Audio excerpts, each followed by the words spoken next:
After playing newer Super Mario Bros. DS for the first time, I realized there's a lot of potential for these ROM hacks, and there's some things that I may have just possibly been missing out on for all this time, so I decided to dive in a little deeper, look for some other popular ROM hacks for DS games that I love, and I found one that, similar to newer Super Mario Bros. DS, I have heard before, I have heard a lot about, but have simply never had the chance to play, and that is until now. Today, we're going to be trying out Mario Kart Deluxe. Or I guess rather I should say Mario Kart DS Deluxe? I don't know. On the title screen normally it would say Mario Kart DS, but here it just says Mario Kart Deluxe. So we'll just go with that name there.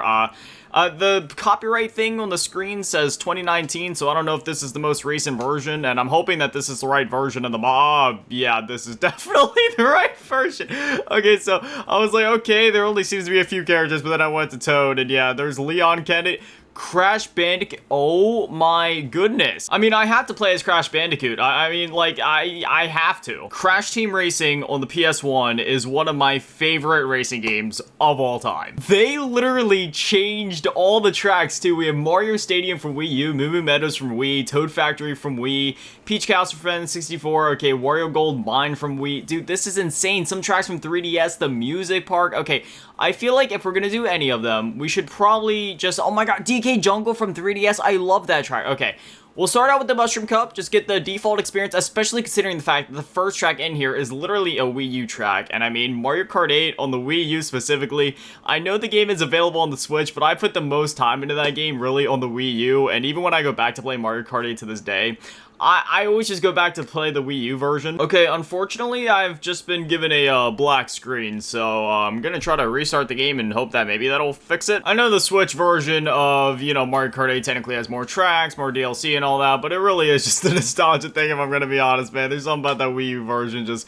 really takes me back to the good old days during the Wii U generation, playing that game all the time, and yeah, once again, it seems like it's taking us to a black screen, so I don't know if there's a problem with the emulator in particular that I'm using or something with my ROM. I'm gonna try to troubleshoot this real quick. Okay, this time it worked. I'm not exactly sure what I did differently. This time I did choose Mario instead, so maybe it was an issue with Crash's model. Maybe it was just clash with this for some reason, but man, we literally have Mario Stadium for Wii U in Mario Kart DS. This is actually insane. Okay, so obviously, normally I do a lot of cuts in these videos, but I'm going to try to relax with that just for a minute here, just so you guys can kind of get a feel for this, because this is my first time actually seeing this or playing this. Again, I have heard about this mod. I have seen bits and pieces of this mod before, but again, it's only been like bits and pieces where it's like, you know, a two second clip here, 2 second clip there, but like, this is actually mind-blowing. As I had said in my previous newer Super Mario Bros. DS video where I played that for the first time, it's just insane what people come up with and can do in the homebrewing slash modding community, whether it comes to, you know, coming up with like ROM hacks for some of these older games or modifying these older games or systems in different ways and just pulling stuff like this off. I also found another cool ROM hack for new Super Mario Bros. That I want to try out at some point. Not sure if I'm going to make a video on it necessarily, but unlike newer Super Mario Bros. DS, gosh, that's like a tongue twister going between new Super Mario Bros. To newer Super Mario Bros. But yeah, there's a ROM hack for new Super Mario Bros. DS that essentially turns it into new Super Mario Bros. U from the Wii U. I don't know if the stages are one-to-one, if all the enemies and boss fights are one-to-one, if it even has the world map from New Super Mario Bros. U, which, I mean, I don't even know if that would be possible in that engine necessarily. If it would be, that'd be really cool, but I want to try that ROM hack out at some point, and, you know, again, it's one of those things where I don't necessarily gravitate towards ROM hacks that often. Like, I'll try them, I'll play them here on video and stuff like that, but, you know, in my free time, if I'm gonna play a video game, I'm always just gonna choose, like, to play an official video game, you know what I mean? But this is still a really novel thing to where it's like, yeah, you know, if you're playing a lot of Mario Kart DS and you want to switch up the experience, I mean, this is an, like, excellent way to do it. Like, this is so cool. Not only is it really cool, but it's just really impressive, again, that people are able to take the base game of Mario Kart DS and transform it in a way, and whether it be implementing new assets or reusing assets that were already in the game, and recreating tracks from games on consoles that were generations ahead of this, you know what I mean? But anyway, there it is. We came out in first on the first one. It's really unfortunate that I wasn't able to get Crash to work, because, again, I'm thinking that's what was causing the crashes, because now, I mean, we're going through it and there's no problem. So maybe there was something with Crash Bandicoot, maybe it was just conflicting with the emulator in some way, but Anyway, now we have Moo Moo Meadows on Wii, and I'm not sure if the intro was glitched out there, but it seems like the camera might have been upside down and the track was upside down, so that's something. Oh yeah, we got the Boo Ghost power-up. You know, out of all the power-ups in the game, this has always been that one where it's like, alright, I mean, I guess it's a power-up. One thing I've always loved about the DS is how, even though we had some, like, N64 ports to the DS, obviously with, like, Super Mario 64 DS being one of the launch titles for the system, the DS never really looked like an N64 as far as graphics goes. It always more looked like a PS1. So when you're playing Mario Kart DS, like, this looks like a PS1 game more than an N64 game. Like, if you go look at, like, Mario Kart 64, like, that looks like an N64 game. Whereas this, I mean, yeah, with the way that the polygons are set up and everything like that, and just the graphics and the color palettes are overall, like, it always looked a lot more like, you know, for example, like, Mario Kart DS looks more like Crash Team Racing rather than Mario Kart 64, if that makes sense, just in terms of the polygons and all that. And with the PS1 being one of the first consoles that I ever played on, you know, just playing on the DS always tickles my nostalgia bone in two different ways, because one, you got me there with the PS1 nostalgia, and then two, I mean, obviously, I'm just really nostalgic for the DS in general as well. Some people also don't know this, but there was genuinely, like, PS1 ports to the DS as well. Like, the DS was more capable than a lot of people realize. You guys know Resident Evil 1 on the PS1? Look up gameplay of Resident Evil Deadly Silence. That is a Resident Evil game on the DS, but there's a twist. It's actually the entirety of Resident Evil 1 with even more content. You can either play the game in its original mode with all the original features and controls and the way everything was laid out before. Wow, we literally got first place, like, at the last second there. But anyway, you can play the original mode where it's literally the exact same as you can remember it, but then there's also a rebirth mode, which changes it with some, like, touch mini games kind of implemented into the base game. Anytime that I play Deadly Silence, I always just go ahead and play, like, you know, the original mode, but, I mean, the rebirth mode is still cool to experience at least once. And heck, for some people, that may even be their preferred way to play the game on DS, but yeah, you know, like, that was always really cool. And then you had Rayman DS, which was essentially, like, a port of Rayman to the system, which was also pretty cool, considering the fact that we had a similar thing happen with, again, on the 3DS, where we had Rayman 2 go to that system under the name of Rayman 3D, even though it was technically already on the DS as Rayman DS. This track has always tripped me up, man, because if you don't hit the boost, you are absolutely screwed. Like, if you don't hit the boost in the mud, you're screwed. If you don't go the right way when you're driving on the one, like, street where it goes, like, side to side, then yeah, you're screwed. Yeah, right here, you gotta go left, kinda, and then you gotta, like, it's just, it's all over the place, man. Obviously, I'm assuming it's a lot easier to mod DS games, so I'm wondering if there's any ROM hacks like this for 3DS games. Like, I wonder if there's, like,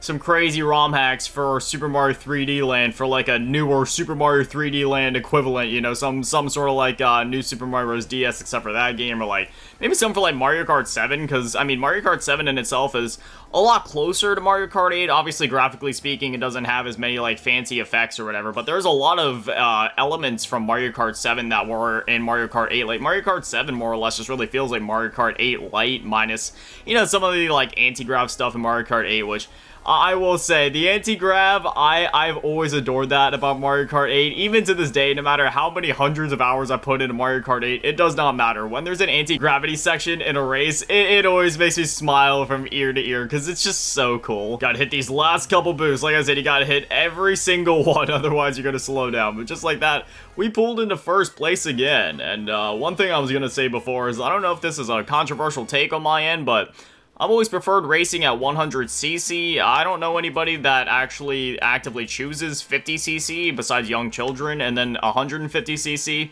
I don't know, I've just always felt like it's a bit too fast for me. I always feel like I end up crashing into stuff, and I don't know. Then, like, 200cc is just, I mean, that's obviously out of the question. That's way too fast for me, but 100cc has always felt like that happy middle ground, and then, like, 150 is if I'm really feeling crazy that day. Oh man, we got Peach's Castle from N64. This, again, it's absolutely insane. This is so cool. Wow, that is awesome. The way that it connects from Peach's Castle out here to the first, this is awesome. Now, if I could see, like, King Bob-omb walking around on top of the castle, that'd be pretty cool. All right, we're in third place right now. Come on, I just want to, no, okay. I can confirm King Bob Bob-omb actually is sitting on top of the castle. I was just joking about that, but yeah, when you drive around, you can actually see him sitting on top of the castle. We're on to the final lap here, but yeah, right up here. So I'm gonna drift around this corner, and then I'm gonna try not to go too fast, and then hopefully maybe you guys can kind of catch a glimpse of him. Yeah, like right up there, King Bob-omb's actually standing up there. That's pretty cool. After this race, because I think this is the last one for the Grand Prix, there might be one more, but I think this is the last one. But I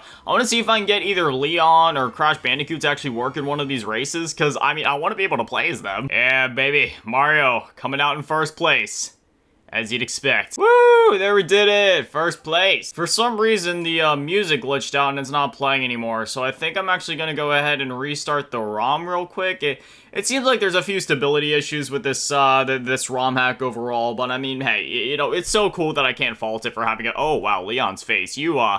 He's seen some better days. There we go. Seems like we got all the sound back. All right, so we're gonna go into the Grand Prix. You know what? We'll go crazy with it. We'll go 150cc just at least once. All right, so now, which one fits Leon more? Are we thinking the Mushmallow, or are we thinking? I think the standard TD goes with his outfit a bit better. Okay, so we already did that one. We got the Wario. You know what, if anything, man, which one do I want to do? DK Jungle from 3DS, Donut Plains from SNES, Toad Circuit from 3DS, man, I don't know. You know what, I feel like DK Jungle would be more impressive to see running on the DS since that was from the 3DS, so let's try this out. There it is, once again, I don't know if it was maybe just like a glitch with something with Crash Bandicoot's model, maybe it just causes the game to crash when you try to load it in, maybe there's something wrong with it's just because I'm like emulating the game, maybe it actually works on real hardware. I'm not sure, but thankfully, Leon Kennedy does work, and man, again, seeing DK Jungle actually working, running, and looking spot on perfect to its 3DS counterpart on Mario Kart DS, on the original DS, it's just insane. Yup, here's the boost right here, and yup, right up here, this takes you up to this spot, which you have to kind of drift around. It's definitely not a 1-to-1, I mean, it's pretty close. There is a few slight differences, but like, DK Jungle, I've played this track so many times on 3DS, so I know this like the back of my hand, and there's definitely a few differences. Okay, yeah, so we have this little drifting thing up here, so I mean, it's pretty close. Obviously, they had to trim out some of the sections, like the whole glider portion of the stage, because, I mean, there's no gliders in Mario Kart DS. It would have been really cool if they could have figured out how to put that in here, but it's hard to say if this engine would have even been capable of properly implementing that without the game breaking or breaking, you know, the balance of it in some way, so. But still, like, keeping it true to Mario Kart DS without any of the gliders or anything like that, like, yeah, this is about as true of a recreation of this track as you could probably do in Mario Kart DS, and again, it's just seriously impressive, dude. I will say, I'd be curious to load this and, like, newer Super Mario Bros. DS up on, like, a DSi or a DS Lite, just to see these kind of ROM hacks running on real hardware, because while emulating it is cool, you really do lose a lot of that, I don't know, just a lot of that cool factor, I guess, by emulating it, because when you emulate DS games, I mean, you can literally see the lines in between the textures, you can count the pixels on the screen, because you're upscaling it to such a degree that these graphics and textures in games were never meant to, you know, be played at or seen at, or even when it comes to frame rate, sometimes that can break how certain things work in the game, whereas when you're playing it on real hardware, it's how the game was meant to be played, it's how it was meant to be seen, the pixely or kind of like, you know, the lines in between the textures, like you wouldn't see stuff like that on an actual display, because again, these games were designed for those displays, not 1080p plus displays trying to crank these graphics up to like 5, if not 10 times higher than what they were actually meant to be seen at, what they were designed and developed to be seen at. That's why, as much as I love emulation and as much as I do support emulation for the future and for the longevity of video games and, you know, preserving the history of them and allowing future generations to be able to experience games from the past, like, because, you know, even nowadays it's getting to that point where games from my childhood aren't even readily accessible. Like 90% of the games that I played as a child, I can tell you right now, there is no way to actually buy them right now on the market unless you go to like eBay or Mercari, and again, that's not an official way. That's just a secondhand seller, and if you know anything about secondhand sellers, they're trying to nickel and dime you for every last penny they can get from you, and it's just, at the end of the day, the companies that made these games aren't even making money off of them. The only people that would be making money is those secondhand sellers, and if I'm gonna be honest, half of them don't even deserve that money because of how they try to nickel and dime anybody that tries to buy anything from them. It's kind of disgusting. In fact, no, I'm gonna say it right now, it actually is in fact disgusting. And, you know, even retro game stores are very, very guilty of that. Now, I'm not gonna go in the whole spiel here, but yeah, you know, there's a lot of issues with the secondhand market and the retro games market, and as much as I love everything gaming. I don't care if it's modern gaming, retro gaming, in between retro and modern gaming. I just love gaming as an art form and a hobby and a medium and all of that, period. I absolutely love video games, but I cannot stand the way that people try to flip it, and, you know, whether it be trying to profit off of it, or the various ways that people will disrespect video games, whether it's being needlessly critical and whiny about video games on YouTube and hate baiting for clicks, or just complaining for absolutely no reason, or lacking the ability to form their own opinions on things, or just echoing whatever the popular opinion is on certain games or things or consoles, or just basing their opinions on games off of what IGN says, or again, just echoing what the popular opinion is, because that's what a lot of people do on the internet, and it's very disrespectful. You know, a lot of people form their opinions on games just because, you know, everybody else on the internet is saying it, so that's what they're gonna say, you know, the exact same thing that everybody else is saying, and it's honestly pretty lame. I really do. I miss how things were back in the day, because, like, not to do the whole boomer thing, but back in my day, we just go to the store, we look at a cover art, be like, oh man, that game looks cool, we go home, we play it, we fall in love, you know, you either beat it and get to the credits, and that's that, you move on to the next game, or maybe you really fall in love with it and go through and, like, 100% it, but that was just that, you know, you just play video games to escape the real world, escape reality, and just have a good time. And nowadays, would rather worry about being a critic and being all needlessly pessimistic and negative and just complaining or hate baiting or just, I don't want to curse, but, you know, being a-holes just for the sake of it. Like, it's disrespectful not only to video games and the video games themselves as an art form and a medium, but also to the hundreds, if not thousands in some cases, of developers and other employees that have poured their hearts and souls into just creating these games for people to experience and have fun with and escape to in the first place, just for people to disrespect them and the medium as a whole. But again, conversations for a whole other day. What can I say? I love video games, and I don't know, the older I get, the more I've just started to disconnect from the internet. I don't watch videos about gaming much online, and like, it's crazy. I love video games, and I make videos on video games, but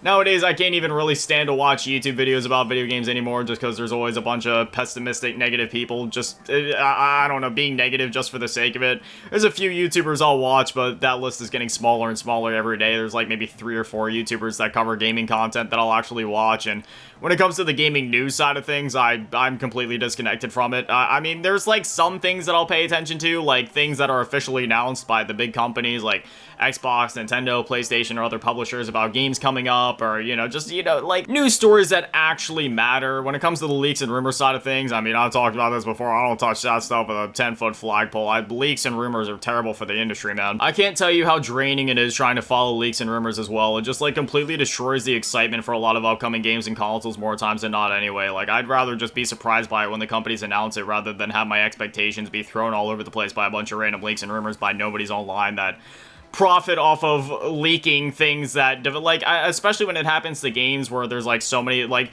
in some cases, hundreds of developers that are working on a game, and then all of a sudden, some random nobody on Twitter decides to, I don't know, contact their sources and leak the game out there.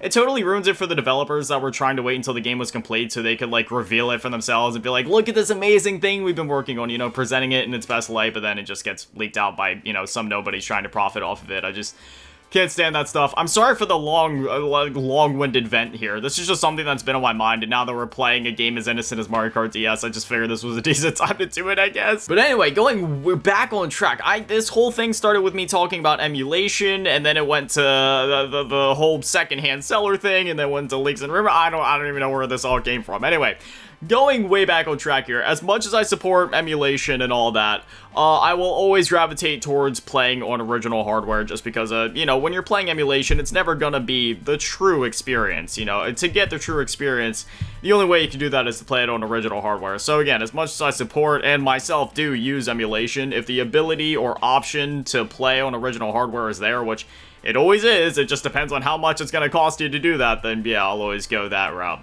In some cases, if a game is, like, really expensive, though, like, over MSRP by a wide margin, then, yeah, I'll probably just go the emulation route, but otherwise, yeah, I'll always try to play games on their original hardware as long as it isn't gonna cost me my arm, leg, and kidney to do so, but even then, I mean, there's a pretty high chance I'll still cut those limbs off just to be able to afford those experiences anyway. But anyway, yeah, this is Mario Kart DS Deluxe. Again, sorry for all the long-winded rants and tangents and such. I have a bad habit of doing that, but that's what we're gonna call it for today. And yeah, if there's any other ROM hacks I should check out, whether it be for New Super Mario Bros., Mario Kart DS, or literally any other DS game, just let me know. I mean, it doesn't even have to be DS games. If there's like other games in general that have really cool ROM hacks I should check out, just let me know, and there's a chance I might actually check it out, because I've been having a lot of fun doing this, and yeah, I'd be down to check out some more. But anyway, as always, a massive shout out, thank you to all the Patrons and channel members, thank you to all even the low baller tier, and an even bigger shout out, thank you to all the big baller tier, Middle King, and Big Daddy Manny, and the biggest shout out, thank you to all in the G tier, run events, and choose gold. Thank you guys so much. You guys are literal legends. I love you. Have an amazing day. Stay beautiful. I love you all. Peace.